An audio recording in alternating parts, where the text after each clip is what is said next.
Welcome to Fast Effect, double speed magic from ELD's Time Vault Games in Bellingham, Mass. Here we have a legacy matchup. Rodney on his dragon build versus Michael on a Jeskai control list that he has been tuning.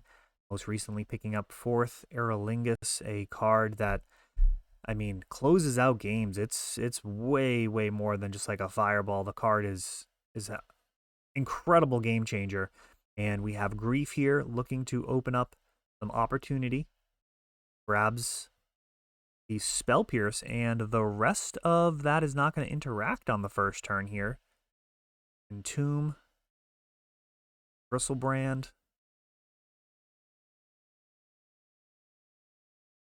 Lotus Petal, Reanimate. That's a wrap. Wow. That is an incredibly fast game and shows you just how dangerous Reanimator can be. Michael leaving himself plenty of time for future games. He wants to win the next two, but his back is up against the wall as Rodney goes up a game after literally just the first turn there, just poking a hole in his defenses. Spell Pierce, not enough, and nothing that he could really do about it. Can't Spell Pierce a Grief. It's a creature. On to the next one.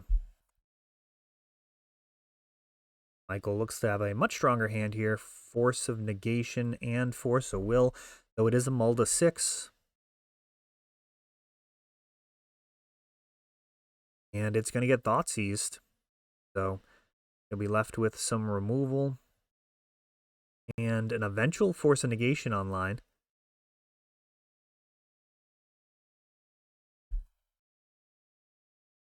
Gonna go ahead and ponder here.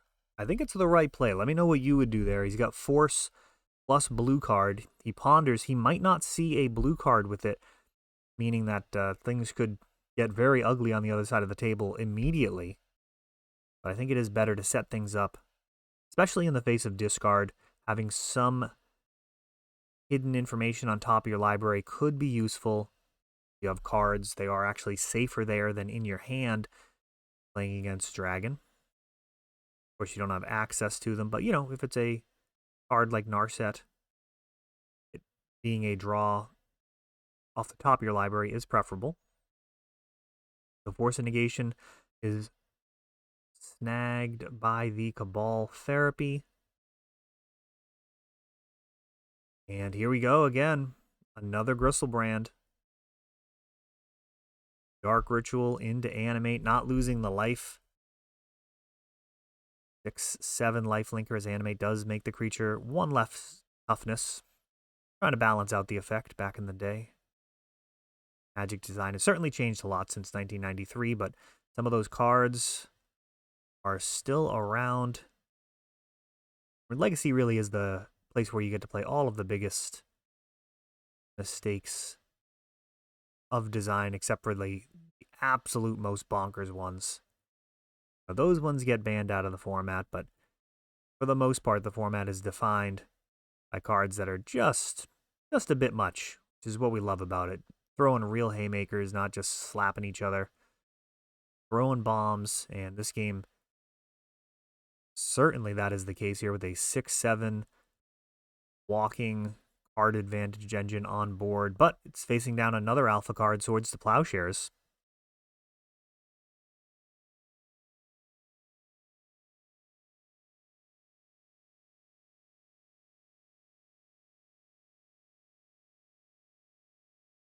Wow, going to discard. So this Swords to Plowshares can handle Gristlebrand.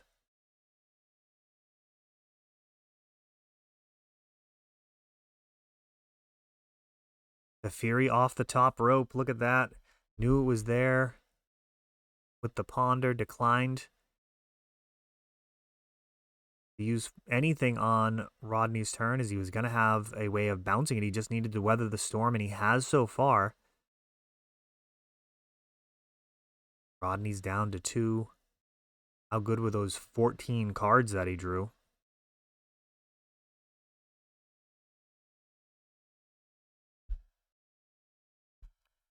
Animate, only 1 point of life left, so he's going to be able to get back a Stitcher Supplier. That can be useful for Cabal Therapy, or I suppose he can try and mop up Teferi. Well, that won't actually work. He'll be gaining 1 each turn.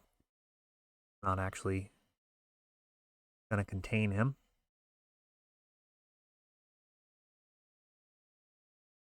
Oh, and it looks like he actually didn't have a Stitcher Supplier in his graveyard. Okay, so he cast Reanimate, but that Stitcher Supplier was supposed to be exiled to Grief. Interesting.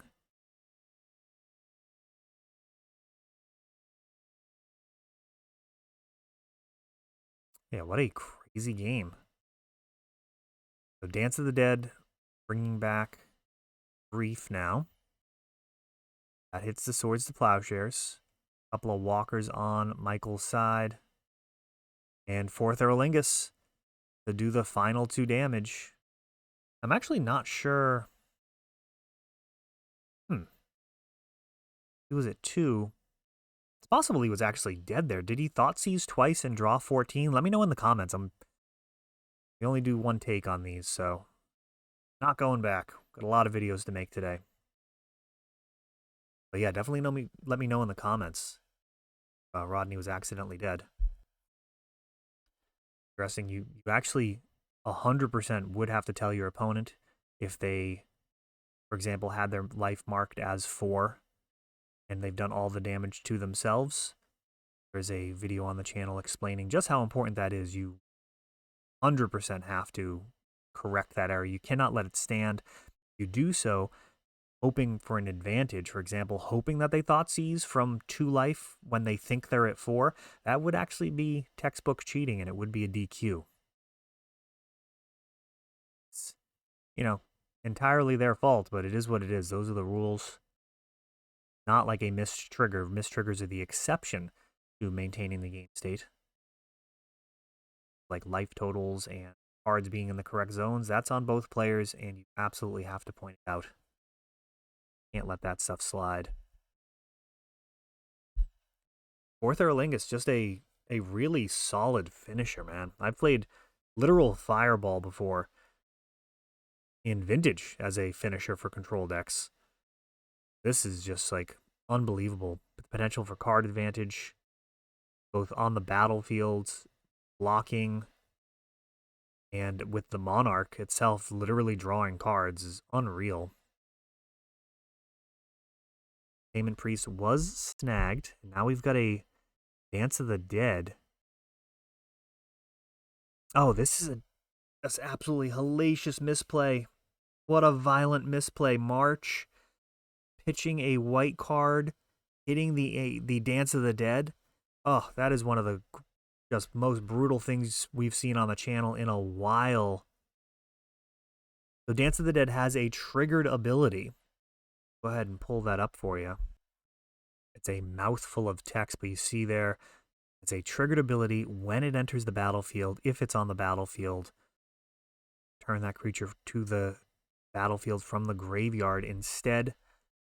With the trigger on the stack, March just sending him packing, so getting no window to draw cards with Gristlebrand. And it looks like that last card might have been Reanimate as well. That is just a soul-rending misplay there.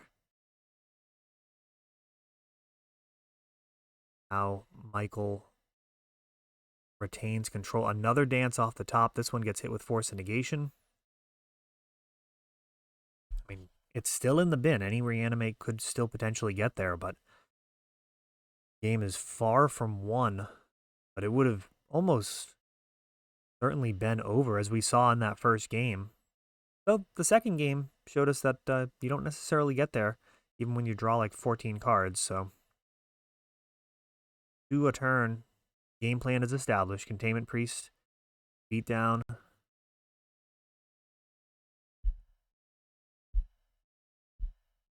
Getting in there.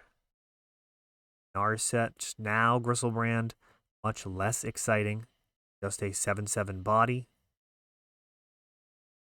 Those stat lines are often not 7/7 in this deck, because Dance of the Dead gives +1/+1, Animate gives -1/-0.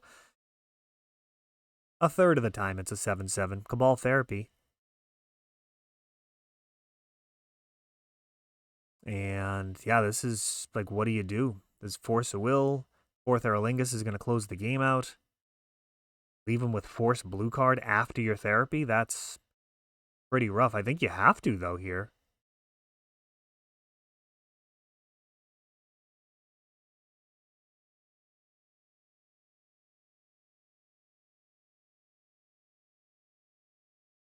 Oh, did he take a force? Is that what we saw?